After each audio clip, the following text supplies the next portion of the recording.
అందరికీ నమస్తే అండి. నిన్న ఓజీ సక్సెస్ మీట్‌లో పవన్ కళ్యాణ్ గారు మాట్లాడుతూ, ఈ ఎవరైతే సినిమాలకి రివ్యూలు చెప్పే యూట్యూబర్లు ఉన్నారో, ముఖ్యంగా సినిమాని చంపేయడానికి ప్రయత్నం చేస్తున్నారో వాళ్ళని ఉద్దేశించి చేసిన వ్యాఖ్యలు. అలాగే ఆయన కాస్త భావోద్వేగానికి కూడా లోనయ్యారు. ఒకసారి ఆయన ఏం మాట్లాడారో వినిపిస్తా చూడండి. అందరి హీరోల అభిమానులకి my advice is including normal stop doing this fan wars. Stop doing this fan wars. అలా మీకు చెప్తాను, ఎంత కష్టపడి పని చేస్తామో మీకు ఏం తెలుసు? ఎన్ని రాత్రులు పిల్లలు ఎన్ని తిట్లు తింటామో ఎవరికి తెలుసు? పిల్లలు కూడా చూడరు. ఎంతమంది Sujith he could not see his wife and kid for almost 1.5 months. ఇంటికి కూడా వెళ్ళాలి. కొంతమంది అవసరం కోసం చేస్తారు.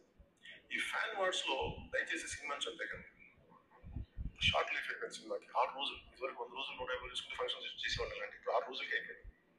సో దయచేసి ఫ్యాన్ వార్స్ దయచేసి ఆపేసేయండి. Let us appreciate each other. ఎందుకంటే అలాగే ఈ మీడియా హ్యాండిల్స్ కి, సోషల్ మీడియా, యూట్యూబ్ ఛానల్స్ కూడా రిక్వెస్ట్, సినిమా రిలీజ్ అయిపోయే లోపే, స్టార్ట్ అయిపోయే లోపే ఇప్పుడు స్టార్ట్ అయిపోయింది. ఫోన్ తీసుకుని ఇప్పుడు స్టార్ట్ అయిపోయింది. లేదు ఈ షాట్ బాగుంది, అసలు బాగుందా లేదు మీరు 2.5 గంటలు చూడండి ఫస్ట్. లైక్ అందరూ ఇక్కడ సినిమాని చూడటం అనేది అందరూ రివ్యూస్ లో తయారైపోయారు. ఈ కల్చర్ ఎక్కడో చోట పోవాలి. తప్పు వెలుగుడు కొరికంటారు కదా, చూడటానికి అన్ని బయటికి వెలుగులు జిలుగులు ఉంటాయి, కానీ మా గుండె ఎంత రోదన ఉంటుందో ఎవరికి తెలియదు. ఈజీ మీకు ఒక యూట్యూబ్ లో పెట్టేయడం, పైరసీ చేసేయడం, మా కష్టాలకి తెలియదు. అందుకని సోషల్ మీడియా యూట్యూబర్స్ వీళ్ళు కూడా మీరు ఆలోచించి మీరు చేయండి. కొంచెం దయచేసి సినిమా చదివే కదా, మీరు ఎంతమంది పుట్టబడుతున్నారో మీకు తెలియదు. అంశం తగిలేస్తుంది, జాగ్రత్త. మా యూట్యూబ్ తగిలేస్తుంది, నాదనిక కష్టపడి ప్రతి ఒక్కరు ఇష్టం లేకపోతే చేయండి. కానీ సినిమాని కక్ష కట్టి చంపేస్తే చాలా మంది కడుపు కోత, ఆకలి, సినిమా ప్రొడ్యూసర్లు పారిపోతారు చేయడానికి. ఫైనాన్షియల్స్ రాదు. మనం ముందు నుంచి మాట్లాడుకున్నది. ఎందుకంటే ఒక సినిమా రిలీజ్ అయిందంటే మూకుమ్మడిగా ఆ సినిమాని చూడకుండానే మేము అక్కడ చదివాము, మాకు వాళ్ళు చెప్పారు, మాకు వీళ్ళు చెప్పారు, సినిమా అంతగా బాగాలేదంట, లేదంటే ట్విట్టర్లో ఎవరో ఒకరు రాస్తారు కదా రివ్యూ అని చెప్పేసి అని, దాన్ని చూసి ఇక్కడ వీడియోలు చేసే వ్యక్తులు కూడా ఉన్నారు కొంతమంది. మీకు ఇంకొక విచిత్రం ఏంటంటే, ఒకడు ఉంటాడు బుడ్డగాడు, వాడికి హ్యూజ్కి హగ్కి తేడా తెలియదు. అంటే చదవటం రాదు వాడికి. ఉదాహరణకి వార్ మూవీ ఉంది. వార్ మూవీ టైంలో గూగుల్లో హ్యూజ్ ఫ్లాప్ అని చెప్పేసి అని ఉంది. దాన్ని వీడు హగ్గు ఫ్లాప్ అని చెప్పేసి చదివేసాడు. హగ్గు ఫ్లాప్ డైరెక్ట్గా గూగుల్ వేసి చెప్పేస్తుంది హగ్గు ఫ్లాప్ అని చెప్పేసి. అలా హగ్గు కాదురా హ్యూజ్ అంటే వాడికి దాన్ని ఎలా పలకాలో కూడా తెలియదు. 4 పదాలు ఉంటాయి. 4 పదాలు ఒక ఇంగ్లీష్ పదం, దాన్ని మనం చదవలేము. వాడు కూడా రివ్యూవరే, వాడు తలా తోక లేకుండా చెప్పేస్తూ ఉంటాడు, ఏది పడితే చెప్పేస్తూ ఉంటాడు. అలా తయారయ్యారు జనాలు అంతా. మాట్లాడితే ఏదైనా ఒక సినిమా వస్తే ఫ్యాన్ వార్. పవన్ కళ్యాణ్ గారు చెప్పింది 100% కరెక్ట్.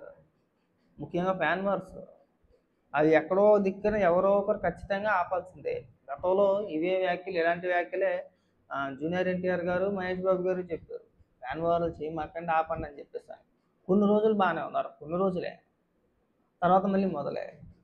ఇప్పుడు మళ్ళీ పవన్ కళ్యాణ్ గారు ఈ రోజుని చెప్పుకొచ్చారు. దానికి కూడా ఒక రీజన్ ఉంటుంది. దానికి కూడా రీజన్ ఏంటంటే కాంతారా పైన కొంతమంది అభిమానులు చేసే ట్రోలింగ్ కావచ్చు, ఇంకోటి కావచ్చు, వాటన్నిటిని కూడా దృష్టిలో పెట్టుకొని చేసిన వ్యాఖ్యలు అవన్నీ కూడా. సో ముఖ్యంగా ఏంటంటే ఫ్యాన్ వార్ చేసేటోళ్ళు సింపుల్గా వాళ్ళు బ్రహ్మాండంగా ఉంటారు. మీరే ఇక్కడ బూతులు తెచ్చుకునేది. పైన అభిమానులు హీరోలు చక్కగా ఉంటారు. ఇప్పుడు అల్లు అర్జున్ గారు, పవన్ కళ్యాణ్ గారు ఎంత కాదనుకున్నా ఒకే కుటుంబ సభ్యులు కాదా? ఆ మాట ఎవడన్నా కాదనగలుగుతాడా? కాదనలేం కదా. ఇవాళ కాకపోయినా రేపు కాకపోయినా ఎల్లుండైనా కష్టమో సుఖం మన చూడలేదా? మన అంతా కూడా కలవలేదా? ఎవరో అల్లు రామలింగయ్య గారి వారి సతీమణి చనిపోయినప్పుడు కుటుంబం అంతా ఒకటే వెళ్ళదా? అలాగే చిన్న మనస్పర్ధలు ఎక్కడో ఒక చోట అందరికీ ఉండదు. మన ఇళ్ళలో ఉండవు ఏంటి? మన కుటుంబాల్లో ఉండవా? మన అన్నదమ్ముల మధ్యన ఉండవా? ఉంటాయి. అలాగే చిన్న ఏదైనా ఉంటే దాన్ని మనం చిలవలు పొలవలు చేసేసి అభిమానులుగా విడిపోయి మీరు అది మీ విధి మేము విరగదీసేస్తాం అని చెప్పేసి మీరు ఇక్కడ అమనాభూతులు తెచ్చుకుంటే దానివల్ల ఉపయోగం లేదు. రెండోది ఇప్పుడు చెప్పుకోవచ్చు ఇంకా ఫేక్ యూట్యూబర్లని. అసలు వాడికి ఎప్పుడూ కూడా సినిమా తీసే కెమెరా ఎలా ఉంటుందో కూడా వాడికి తెలియదు. ఒక సినిమా ఎవడన్నా అంటే వాడు ఎప్పుడు కూడా సెట్లో కూడా వెళ్ళున్నాడు, గట్టిగా మాట్లాడితే సినిమా సెట్లో కూడా వెళ్ళున్నాడు.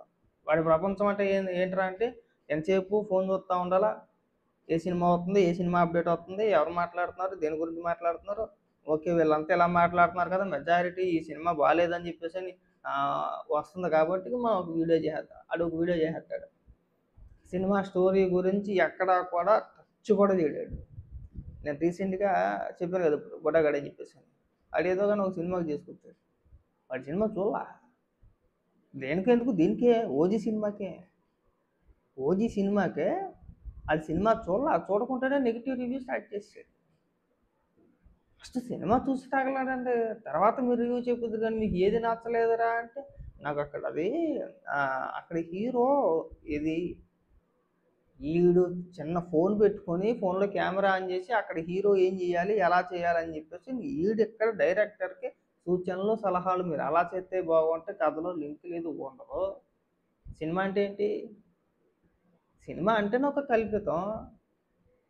ఒక హీరో ఒక 100 మందిని కొట్టేస్తున్నారు అన్నప్పుడు నమ్మే నువ్వు అక్కడ లాజిక్ ఎతకడు. ఇప్పుడు ఒక హీరో అండి ఏదైనా ఒక ఫైట్ సీన్ వచ్చినప్పుడు ఒక 100 మందినో 200 మందినో చిత కొట్టేస్తాడు, అడుగు కుక్కను కొట్టినట్టు కొట్టేస్తాడు. అక్కడ లాజిక్ కనబడదు వీడికి. ఏదైనా ఒక ఇష్యూ, ఏదైనా ఒక చిన్న మిస్టేక్ ఎక్కడైనా సీన్ సింక్ అవ్వలేదు అనుకో, అక్కడ సీన్ సింక్ అవ్వలేదు, అక్కడి నుంచి ఇక్కడికి ఎలా వచ్చారు. ఫర్ ఎగ్జాంపుల్ ఓజీ సినిమా తీసుకోండి. ఓజీ సినిమాలో ఇంటర్వెల్ సీన్లో ఓమి క్యారెక్టర్ ఏదైతే ఉందో ఆ క్యారెక్టర్ సినిమాలో పవన్ కళ్యాణ్ గారి భార్య క్యారెక్టర్ ఎవరైతే చేస్తారో వాళ్ళని చంపేస్తారు. వాళ్ళు అంటే పవన్ కళ్యాణ్ గారి భార్యని సినిమాలో చంపేస్తారు. అక్కడ వీడు కూడా ఉన్నాడని చెప్పేసి క్లైమాక్స్లో చెప్తాడు. మనకి ఇంటర్వెల్లో చేయించేటప్పుడు ఏమో ఇక్కడ శ్రేయ రెడ్డి టు ఓమి క్యారెక్టర్ ఎవరైతే ఉన్నారో ఇమ్రాన్ హాష్మి వాళ్ళ సీన్ జరుగుతూ ఉంటుంది. అది ఎక్కడో చిన్న ఎక్కడ మిస్కనెక్షన్ అయింది. అది మిస్ అయ్యేం అవ్వలేదు. కాకపోతే ఏంటంటే తర్వాత సుజిత్ గారు ఇంటర్వ్యూలో కూడా చెప్పుకొచ్చారు, చాపర్లో వచ్చాడు అని చెప్పేసాను. దాని మీద వీడియోలు చేశారండి. అలా వచ్చేస్తాడు. సినిమాల్లో లాజిక్లు ఎతికితే మనంత ఎర్రపప్పు ఇంకొకటి ఉన్నాడు. సినిమాలో లాజిక్ ఎతకూడదు. మా సినిమా అంటే ఏంటి, అదొక కల్పితం, అదొక స్టోరీ. వెళ్ళామా, చూసామా, ఎంజాయ్ చేసామా, వచ్చామా అంతే. ఇప్పుడు ఒక హీరో ఒక 100 మందిని కొట్టేస్తున్నాడు అన్నప్పుడు నమ్మే నువ్వు మళ్ళీ అందులో లాజిక్లు ఎందుకు ఎత్తుకుతున్నావు నాకు అర్థం కావట్లా. ఉంటాయండి. సినిమా అంటే ఏంటి, నేను ఎంటర్టైన్మెంట్ చేశారా లేదా, నీకు నచ్చిందా లేదా అన్నట్టే చూడాలి. లేదా అదేదో పనికొచ్చే అంశంలాగా సినిమాల మీద డిబేట్లు పెట్టి దాని మీద రివ్యూలు చేసి గంటల రివ్యూలు, 20 నిమిషాల పాటు రివ్యూ చెప్తాడు ఎవడో ఇంకోటి పేరు ఏదో ఉంది. 2.5 గంటల సినిమా చూసి అది సినిమా చూస్తాడో చూడడో తెలియదు కానీ అది దాదాపు 20 నిమిషాల పాటు దాని మీద రివ్యూ చెప్తాడు. Pin to pin point to point ఒక పుస్తకం ఒకటి రాసుకొచ్చేస్తాడు. ఒకటి పుస్తకం పట్టుకుంటాడు, ఇలాగా ఒకడేమో 4 పేపర్లు పట్టుకుంటాడు. పనికొచ్చే అంశాలు కాదు, పనికిరాని అంశాలు. ఎందుకంటే మనం అలా తగలడ్డాం కాబట్టి. మనం పనికొచ్చే అంశాల మీద ఏదైనా వీడియోలు చెప్తే మనం ఎందుకు చూస్తాం, మనం చూడం కదా. ఇక్కడ ఫ్యాన్ ఓవర్లు చేసుకుంటూ ఉండాలి. మన అభిమాన హీరో సినిమా వచ్చినప్పుడు ఆడి నెగిటివ్గా చెప్పాడంటే ఆయన తిట్టాలని ట్రోల్ చేయాలి. లేదు, ఇప్పుడు ఎవడైతే మనం తిడుతున్నామో ఆడే మళ్ళీ వీడికి నచ్చని హీరో సినిమా వచ్చినప్పుడు దానికి కూడా నెగిటివ్గా చెప్తే మళ్ళీ వాడిని తీసుకొచ్చి ప్రమోట్ చేసేది మళ్ళీ వీడే. ఇప్పుడు అభిమానులు ఎలా ఉంటారంటే, కొంతమంది అభిమానులు చెప్తున్నా, మెజారిటీ 100లో 80% ఎలా ఉంటారో చెప్తా. ఒక 20% మాత్రమే మెచ్యూర్డ్గా ఆలోచించి ఫ్యాన్ వార్లు గట్టా చేయకూడదు, ఏ సినిమా వచ్చినా చూస్తారు. మిగిలిన 80% అలా కాదు. వాళ్ళ అభిమాన హీరో సినిమా మాత్రం హిట్ అయిపోవాలి. మిగిలిన హీరోల సినిమాలు ఏది వచ్చినా సరే అట్టర్ ఫ్లాప్ అయిపోవాలి. ఆడు ముందే డిసైడ్ అయిపోతాడు, అక్కడ డిసైడ్ చేసేసుకుంటాడు. లేదు ఇది ఖచ్చితంగా ఫ్లాపే, దానికి రీజన్లు గట్టా ఏముందో ఫ్లాప్ అవ్వాలనే కోరుకుంటాడు. ఆ సినిమాలో ట్రైలర్ రిలీజ్ అయింది కానించి ఎక్కడ ఏమి లోపం ఉందా అని చెప్పేసి ఆ ట్రైలర్ పని ఎతుకుతూ ఉంటాడు వాడు. ఆ ట్రైలర్ చూసి విఎఫ్ఎక్స్ బాగాలేదా, గ్రాఫిక్స్ బాగాలేదా, ఇంకోటి బాగాలేదా, అక్కడ ఇదెందుకు ఉంది, ఇక్కడ ఇదెందుకు ఉంది, అక్కడ ఆ డైలాగ్ ఏంటి అని చెప్పేసి అని ఆ 2 నిమిషాలు లేదంటే 3 నిమిషాలు సినిమా ట్రైలర్ ఏదైతే ఉందో దాని మీద కూర్చొని ఒక పూట కూర్చొని ఆ పూటలో అందులో ఉన్న మిస్టేక్లన్నీ ఎతికి మళ్ళీ దానికి మళ్ళీ కొన్ని కామెడీ సీన్లు యాడ్ చేసి అదొక రకమైన రోస్ట్ మాట. దాన్ని అడిగి యూట్యూబ్లోనో ట్విట్టర్లోనో ఎక్కడొక్కడ అప్లోడ్ చేస్తాడు. దానికి అడిగి ఒక రోజు బొక్క, అక్కడికి వచ్చింది ఏంటంటే 0 శూన్యం. అదో రకమైన సైకోయిజం. ఈ ట్రోల్ చేస్తారు కదా. ఇప్పుడు మరి మిగిలిన అభిమానులు కూడా అంత సేమ్ అంతేగా. ఇప్పుడు వేరే వాళ్ళ సినిమా వచ్చినప్పుడు వీడి ట్రోల్ చేస్తున్నాడు, వీడికి నచ్చలేదు కాబట్టి హీరో అంటే. మరి వీడికి నచ్చిన హీరో ఉంటారుగా, వీడు అభిమానించే హీరో, ఆ సినిమా వచ్చినప్పుడు వాళ్ళు వదలరుగా, వాళ్ళు ట్రోల్ చేస్తారు. ఒకవేళ ఎవడైనా సరే, ఇప్పుడు ఉదాహరణకి పోనీ నేనే ఏదో ఒక సినిమాకి సంబంధించి నేను ఒక నెగిటివ్గా ఒక రివ్యూ చెప్పాను అనుకో, ఈ ట్రోల్ చేసే కొంతమంది ఉంటారు కదా, ఆ హీరో అంటే నచ్చని వాళ్ళకి కొంతమంది ఉంటారు కదా, వీళ్ళందరూ లేపేస్తారు అనమాట. ఇగో వీడు ఇలా చెప్పుకోవచ్చు, సినిమా పోయిందంట పోయిందంట అని చెప్పేసి అని చిన్న చిన్న ముక్కలు కట్ చేసి ట్విట్టర్లోని గట్రా తిప్పేస్తారు అనమాట. నేను ఏదో ఒకటి 2-3 డైలాగులు చెప్పుకోతాను కదా, సినిమా రాడ్ అండి, రాట్ అండి, పరమ దరిద్రం అండి, అసలు బాగాలేదండి, ఆయన సినిమాలు తీయడం ఆపేస్తే మంచిదేమో అని చెప్పేసి ఇలాంటి 4 డైలాగులు కొడతా ఉంటాను. ఇది మిమ్మల్ని అట్రాక్ట్ చేయడానికి. ఆ 4 డైలాగులు కట్ చేసి ట్విట్టర్లో తిప్పేస్తూ ఉంటాడు గిరగరా గిరగరామని. రైట్, అప్పుడు అయిపోయింది. ఇప్పుడు ఈడు అభిమానించే హీరో సినిమా వచ్చినప్పుడు కూడా సేమ్ ఇలాగే చెప్తాను నేను. అప్పుడు వాళ్ళు తిప్పుతారు. ఇక్కడ ఎవడరా బాగుపడేదంటే నేనే. మళ్ళీ వీడు ఏడ్చాడు, అప్పుడు వీడు అలా అన్నాడురా, మరి కింద కామెంట్లు ఏడ్చి వీడే. నన్ను లేపింది ఎవడో నువ్వే, తిట్టేది ఎవడో నువ్వే. సినిమాల గురించి రివ్యూలు చెప్పే వ్యక్తులు ఎప్పుడు కూడా చూసి చెప్తారని చెప్పేసి నేనైతే అనుకోను. చాలా తక్కువ మంది చూస్తారు. ఇప్పుడు ఆడి సినిమాకి 2.5 గంటల సినిమాకి పని కట్టుకుని వెళ్ళేవాడు థియేటర్ దగ్గర రివ్యూ చెప్పలేడా? చెప్పొచ్చు. ఇప్పుడు నేను సినిమాకి వెళ్తానని చెప్పేసి అని చూపిస్తున్నాడా మీకు? లేదు. జస్ట్ అక్కడ షో అవగానే ఒక అరగంట గంట గ్యాప్ ఇచ్చి ఆ గంటలో వీడు ఇక్కడ వీడియో రిలీజ్ చేసేస్తాడు. సేమ్ అన్ని సినిమాలకు ఒకటే సోది కదా, సినిమా బాగాలేదు అని చెప్పడానికి మళ్ళీ మనం వెళ్ళి సినిమా చూడాలండి, సినిమా చూడవసరం లేదు. ఇక్కడ బాగాలేదు అని చెప్పేసి నార్మల్గా కూర్చొని కూడా చెప్పేయచ్చు. ఏముంది, సింపుల్గా సినిమా చూడకుండానే ఆ హీరో నటన బాగాలేదు, డైరెక్షన్ బాగాలేదు, లొకేషన్ బాగాలేదు, కాస్ట్యూమ్స్ బాగాలేదు, ఈ హీరోయిన్ బాగాలేదు, హీరోయిన్కి నటన రాలేదు, కథలో స్టోరీ లేదు, ఏ కదా చెప్పుకోవచ్చు. దయచేసి ఇప్పటికైనా సరే ఫ్యాన్ వార్లు ఈ సినిమాల పైన రివ్యూలు చెప్పండి, కానీ సినిమా చూసి చెప్పండి. చూడకుండానే ఏదో ట్విట్టర్లో ఏదో వచ్చిందని చెప్పేసి అని మనం రివ్యూలు చేసేస్తే ఇక చివరికి పవన్ కళ్యాణ్ గారు ఇలాంటి వ్యక్తులు మాట్లాడారు అంటే అది చాలా సీరియస్గా తీసుకున్నారని అర్థం. మీకు అర్థమవుతుందో అర్థం కావట్లేదే, కానీ పవన్ కళ్యాణ్ గారు బాధపడుతూ భావోద్వేగానికి లోన్ అవుతూ మాట్లాడారు కరెక్టే.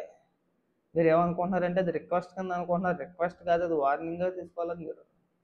అది మీకు మొదటి హెచ్చరిక. అర్థమైందా మీకు? అంటే మీ టైం దగ్గరకు వచ్చిందని అన్నమాట. ఎవరైతే సినిమాల పైన రివ్యూలు ఉన్నదే లేనిది కలిపేసి కలగలిపేసి పెద్ద పెద్ద కేకలేసి చెప్తున్నారో మీ అందరికీ కూడా ఇదొక చిన్న హెచ్చరిక లాంటిది. తర్వాత పరిస్థితులు మీ దాకా వచ్చేటి ఏ విధంగా ఉంటే ఒక్కసారి ఆలోచించుకోండి. కాబట్టి ఏంటంటే సినిమాని చంపేసే ప్రయత్నం చేయమాకండి.